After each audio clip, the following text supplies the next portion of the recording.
पत्नी जब आपसे प्रेम करती है तो वो खुद को देती है, अपने आप को दे देती है, मैं आपकी।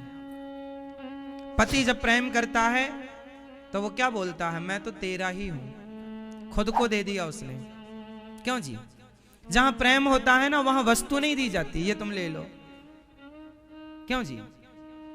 वहां खुद को दिया जाता है, मैं तेरा हूं, तू मेरी है। ऐसा होता है। तो जहां प्रेम की अधिकता होगी वहां खुद को दिया जाता है। जैसे मां ने खुद को दे दिया आपको। यदि बच्चा पैदा हो रहा है और मां से पूछा जाए कि या तो तुम्हारा बच्चा बचेगा या तुम बचोगी, तो बताओ मां क्या कहेगी? केवल मां से, बाप से पूछा जाएगा तो बाप कह देगा कि भाई पत्नी को बचा लो। पर मां से पूछा जाएगा तो वो क्या कहेगी? बच्चे को बचा लो। एक मां ही होती है जो खुद को दे देती है। हाँ या ना? खुद को दे दिया उसने बच्चों के लिए। अब ये बच्चे लोग मां का ये बलिदान सारी जिंदगी जी कर भी नहीं समझ पाते कि मां का त्याग और बलिदान क्या है। वो ना समझ पाए वो अलग विषय है, पर मां ने खुद को दिया है। उसी तरह प्रभु को क्या चाहिए? तुम्हारे फूल चाहिए क्या? तुम्हारी तुलसी चाहिए क्या? तुम्हारा पैसा चाहिए क्या? प्रभु ये नहीं कहते कि तुम वस्तु लेकर आओ, भगवान के पास जाया करो तो खुद को लेकर जाया करो। भगवान के चरणों में खुद को। ये प्रेम है मेरी मां। आप लोग ने भगवान की औपचारिकता करते, फॉर्मेलिटी। अच्छा, एक होती है पूजा, एक होता है प्रेम। भगवान को क्या चाहिए, पूजा या प्रेम? और आप लोग क्या करते हैं? पूजा। आप अपनी पत्नी की पूजा करना भला, उसे रोज उसके चरणों में 2 पुष्प चढ़ाओ, आरती उतारो, परिक्रमा लगाओ, जल चढ़ाओ, पैसे चढ़ा दो। और पत्नी की पूजा करो खूब सारी, और प्यार करो पड़ोसन से। आपकी पत्नी खुश होगी? क्यों? ऐसे ही आप लोग भगवान के साथ करती हो ऑलरेडी, आप भी करते हो ऑलरेडी।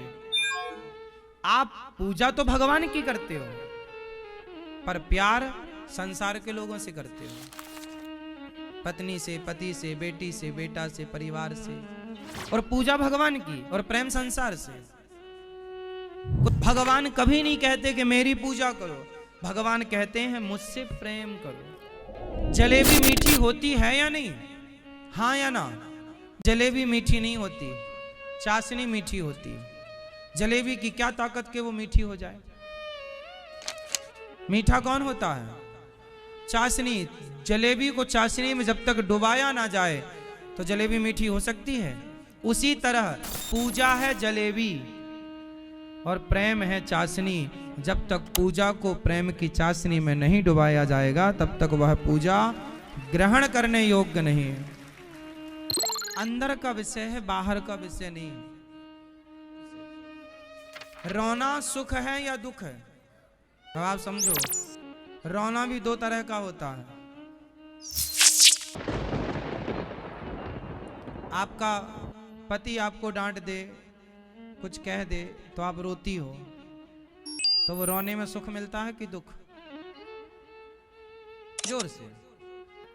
आपकी पत्नी आपको कुछ डांट दे, कुछ कह दे, भाग जाए मायके, मैं मायके चली जाऊंगी, तुम देखते रही हो, तो फिर आप रोते हो तो सुख मिलता है कि दुख?